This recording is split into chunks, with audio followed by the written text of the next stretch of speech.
मित्रांनो, हे पाहताय तुम्ही, हे आहे कारल्याचं वेल आणि भोपळ्याचं वेल आहे. बघा हे कसं पसरलेलं आहे. हे बघा, इकडे पण आहे.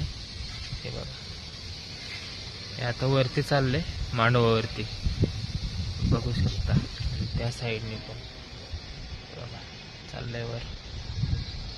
अजून थोडंसं दाखवतो मला, एक मिनिट. हे बघा, इथली झाडं आहेत ही. आणि हे बघा, आहे की नाही सुंदर नजारा, पाऊस येतोय आता.